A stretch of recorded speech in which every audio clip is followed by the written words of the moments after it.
Oh mon Dieu! Les gars! Oh, regardez-moi ça! C'est un chiton!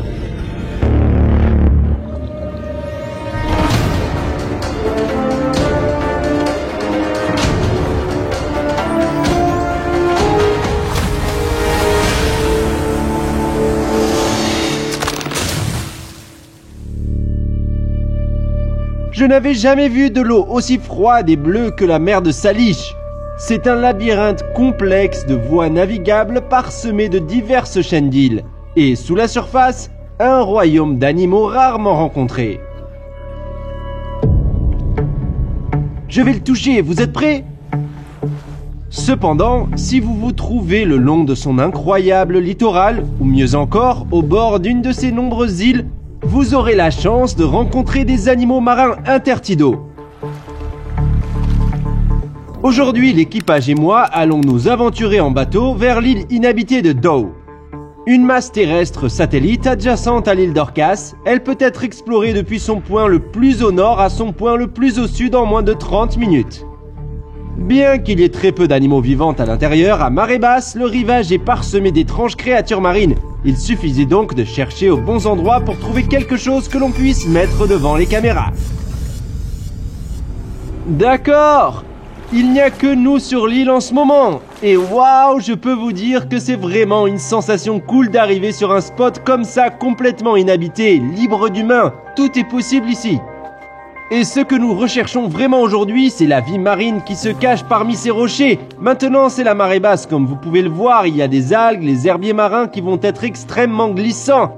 Alors les gars, faites attention à vos chevilles, ce n'est pas le genre d'endroit où vous voulez vous en tordre une et finir en boitant sur ce terrain. Allons dans cette direction maintenant, et on espère rencontrer des animaux sympas.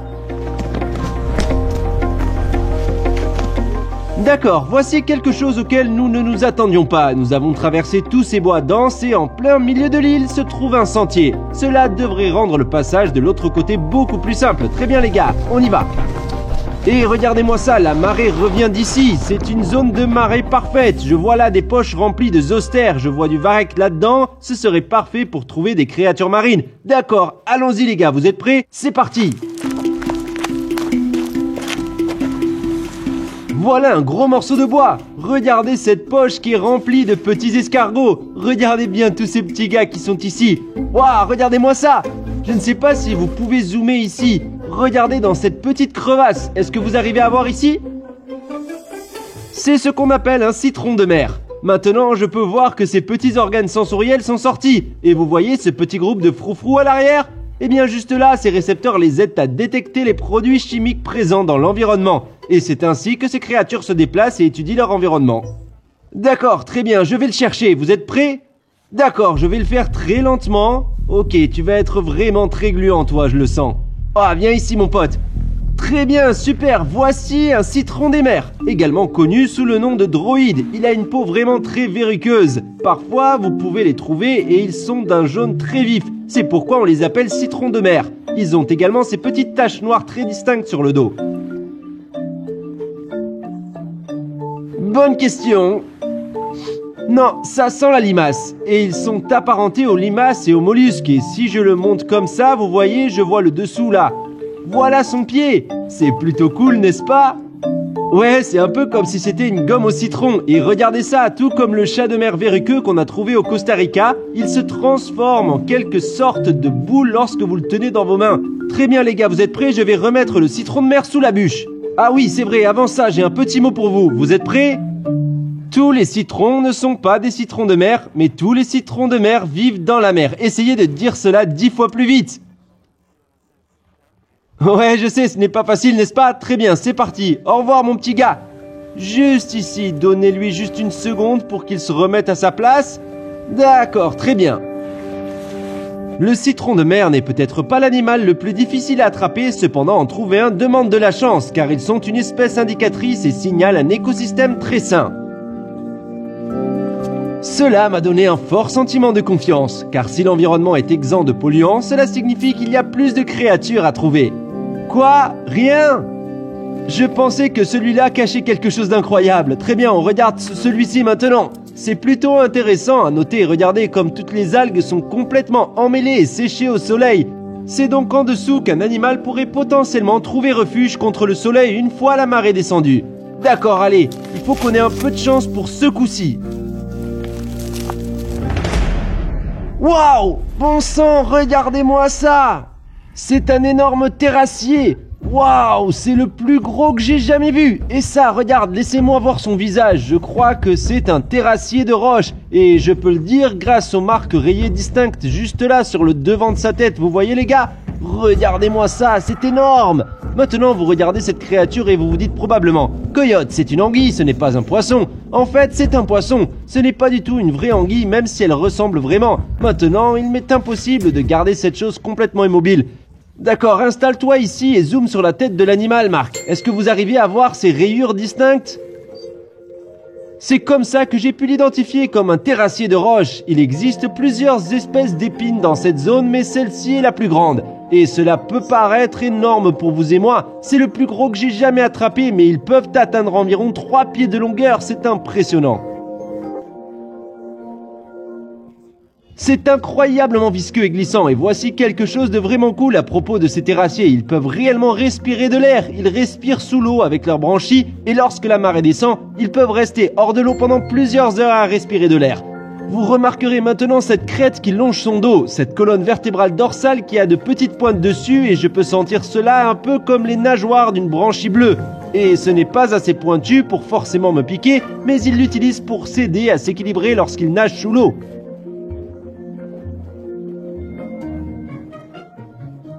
Eh bien, ils ne peuvent pas sécher complètement, donc s'il était assis sur un rocher au soleil, cela le tuerait évidemment, mais sous un rocher, même s'il n'y a pas d'eau, ils peuvent sécréter un mucus de leur peau qui les maintient humides et glissants. Et maintenant, je vais le replonger dans l'eau, regarde ça! Je garde juste sa tête en coupe et je la plonge dedans. Cela lui permet de rester frais et humide, et je pense qu'à ce stade, il est probablement prudent de dire que nous pouvons relâcher ce terrassier dans l'océan. Est-ce que vous êtes prêts? Ok. Très bien, on continue notre recherche. Avec ce qui semblait être une réserve inépuisable de petites roches à fouiller soigneusement, nous nous sommes également retrouvés à manœuvrer au-dessus et autour d'énormes rochers exposés par la marée basse. Et même s'il est impossible de renverser ces structures rocheuses massives, chercher des animaux sous les crevasses était un endroit parfait. Ah, voilà un bon endroit ombragé ici. Écoute, c'est encore humide et glissant. Regarde ça juste là. Regarde ça, c'est un chiton. Non, c'est un chiton. Ça ressemble à une balane ou à une partie du rocher, mais en fait c'est un mollusque. Et attendez une seconde, je vais voir si je peux l'enlever doucement ici. Ils aspirent vraiment les rochers. D'accord, je crois que je l'ai eu. Attendez. Et voilà. Ouais, ok. Regarde le dessous de cette chose, on dirait le pied d'une limace, n'est-ce pas ?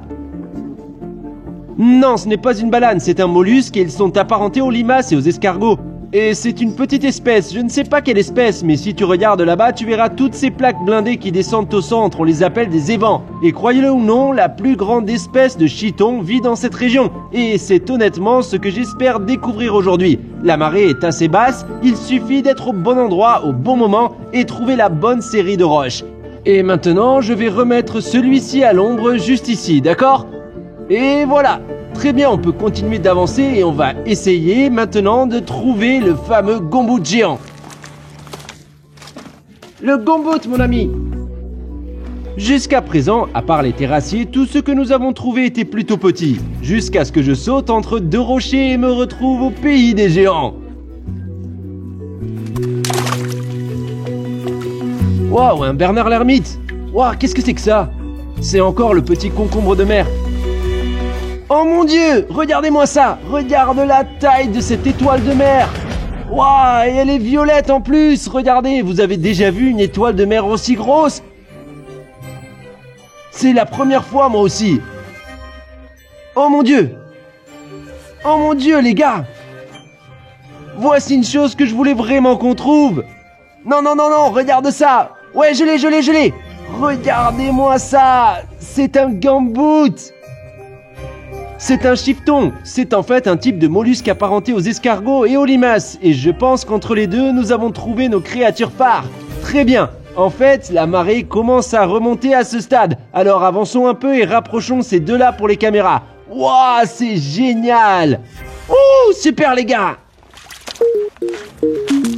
Wouhou! Alors, je dirais que c'est probablement l'aventure Tidepool la plus réussie que nous ayons jamais vécue. La plupart des espèces animales que nous avons trouvées, nous vous les avons montrées rapidement, puis nous les avons relâchées dans la nature. Mais pour nos deux créatures vedettes, nous avons juste dû prendre un peu de temps pour nous rapprocher de la caméra. Et maintenant, je vais mettre la main dans le seau ici. J'ai apporté un seau au cas où nous trouverions quelque chose. Cela valait la peine de s'y accrocher un petit moment. Ouais, c'est vrai, la marée monte assez vite. Nous n'avons donc que quelques minutes avec ces animaux. Mais si vous êtes prêts, commençons par le premier. Vous êtes prêts ? D'accord, c'est parti. Alors ça, c'est la plus grande étoile de mer que j'ai jamais vue de ma vie. Écoutez, il y a des algues et du varech partout sur ces petites pattes tubulaires, vous voyez ? Et en plus, c'est violet. Maintenant, je vais vous donner une idée de quel type d'étoile de mer il s'agit. Attendez, voici un indice. De quelle couleur est-elle ? Facile, n'est-ce pas ? De près, c'est une bonne idée. C'est une étoile de mer violette. Et c'est l'une des plus grandes espèces que l'on puisse trouver au large de la côte Pacifique. Et honnêtement, c'est la plus grosse étoile de mer que j'ai jamais eue dans ma main. Regardez-moi cette chose. Je vais décoller délicatement un peu de ce varech et de ces algues de ces pieds tubulaires. Ouais, je vais te nettoyer un peu mon pote. Et maintenant, je vais le retourner et regarder le dessous. Regardez-moi ça, vous voyez toutes ces petites choses blanches qui ressemblent à des nouilles spaghetti ? C'est ce qu'on appelle des pieds tubulaires. Et ils en ont des milliers et ils sont utilisés pour se déplacer lentement à la surface des rochers lorsqu'ils sont sous l'eau.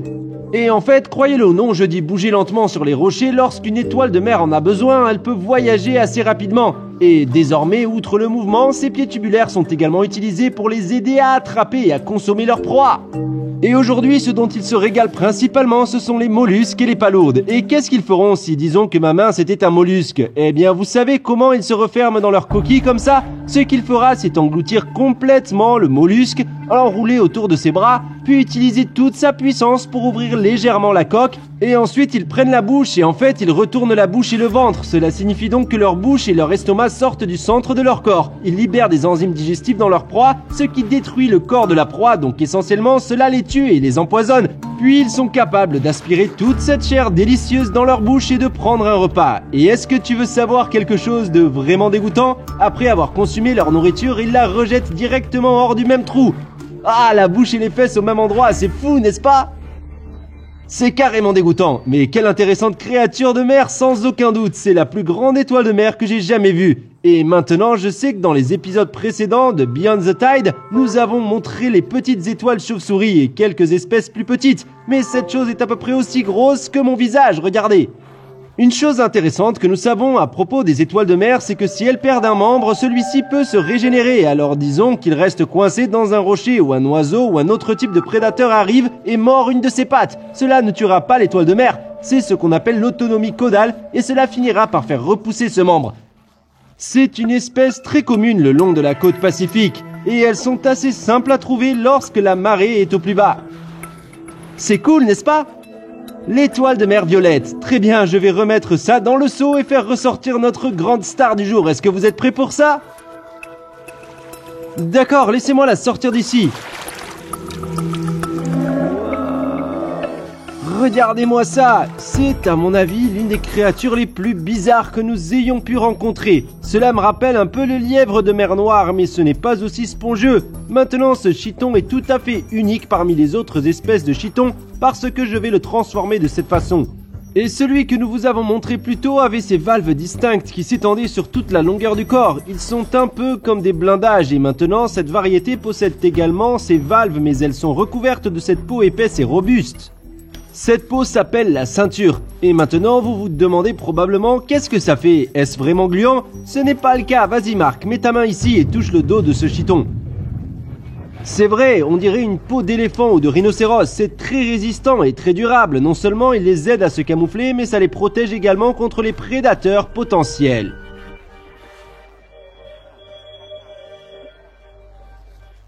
Ouais, c'est vrai, cette coloration rouge, je ne sais pas exactement pourquoi elle est rouge, on pourrait penser qu'il reste peut-être dans le varech et que c'est peut-être ce qui le maintient camouflé. Le varech est un peu de cette coloration rouge-orange, tu vois. Ils se nourrissent principalement d'algues, donc je ne sais pas.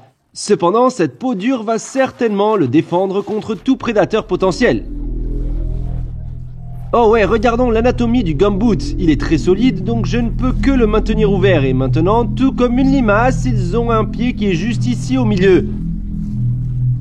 Et cette grande zone là-bas, ils ont aussi une bouche qui est rentrée en dessous ici. Et à l'intérieur de cette bouche se trouve une radula. Une radula, c'est un peu comme une langue gratteuse. Elle est couverte de ces petites dents et ils l'utilisent pour se traîner sur les rochers où ils se régalent d'algues qui sont leur principale source de nourriture. C'est donc un herbivore. Et maintenant, derrière ces rabats, vous les voyez ici, ils ont des branchies comme celles d'un lièvre de mer brun ou noir. Et nous ne pouvons pas les exposer. Je devrais les retirer et je ne pense pas que je serais très heureux si je faisais ça, mais ils les utilisent pour respirer sous l'eau.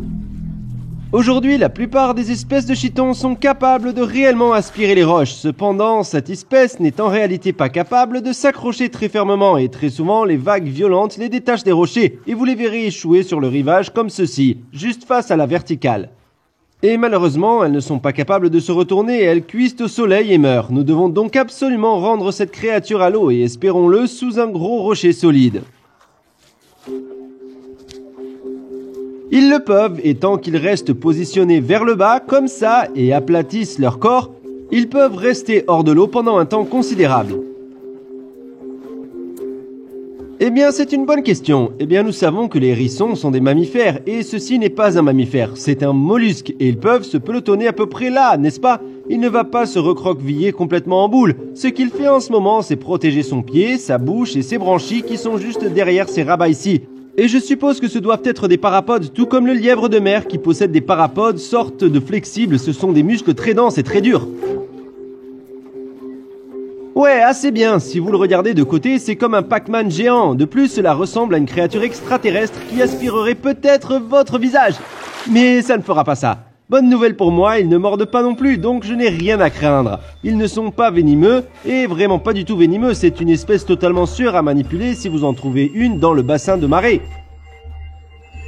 C'est une bonne question, je n'ai jamais rencontré de gumboot auparavant et j'ai rencontré de nombreuses espèces de chitons. Le seul moment où vous trouverez ces géants, c'est lorsque la marée est descendue jusqu'à son intervalle le plus bas. Cela nous a permis aujourd'hui de nous retrouver sous ce gros rocher et c'est là que j'ai trouvé ce type et que je me suis rapproché des caméras. Certainement l'une des créatures les plus cool que nous ayons présentées sur Beyond the Tide. C'est la plus grande espèce de chiton au monde et ils peuvent atteindre 14 pouces de longueur et peser jusqu'à 4,5 livres et c'est pour ça que c'est un géant. Eh bien, les petits crabes mangeaient le long des bords du corps de cet animal, mais d'après ce que les biologistes marins ont observé, cela ne semble pas nécessairement blesser ou empêcher cette créature de se déplacer le long du fond de l'océan. Non, mais voici un fait intéressant que vous ne connaissiez peut-être pas. Le gumboot est en fait comestible si vous êtes un humain. Eh bien, croyez-le ou non, dans le pire des cas, disons que vous êtes bloqué sur une île et que vous n'avez plus de noix de coco et de crabes et vous trouvez un gumboot. Cette zone charnue interne est comestible, même si je dois imaginer que cela aurait un goût plutôt dégoûtant. Je veux dire juste ce nom gumboot. J'imagine que c'est comme manger une botte très moelleuse. Cela a probablement le goût de l'eau de mer dégoûtante. Ah, dégueulasse. Ouais, je vais manger de la pizza ce soir et pas un gumboot. Eh bien, je dirais certainement que ce fut une excursion épique, explorer Doe Island où nous sommes tombés sur plus d'espèces marines que nous n'en avons jamais présentées dans un épisode de Beyond the Tide. Je suis Coyote Peterson, soyez braves, restez sauvages, et nous vous reverrons lors de la prochaine aventure. Waouh, regardez ça, la marée revient, ce qui veut dire qu'il est temps de remettre les animaux dans l'océan. En explorant le littoral de Doe Island, nous avons rencontré des animaux marins fascinants. Des espèces comme le chiton gumboot et l'étoile de mer violette sont rarement exposées. Donc ce n'est que lorsque la marée est au plus bas que des créatures comme celle-ci peuvent être rencontrées et admirées en toute sécurité. Si vous rencontrez l'un ou l'autre de ces animaux dans la nature, n'oubliez pas qu'ils sont totalement inoffensifs. Cependant, il est toujours préférable de simplement les admirer à distance respectueuse afin que vous ne perturbiez pas leur cycle de comportement naturel.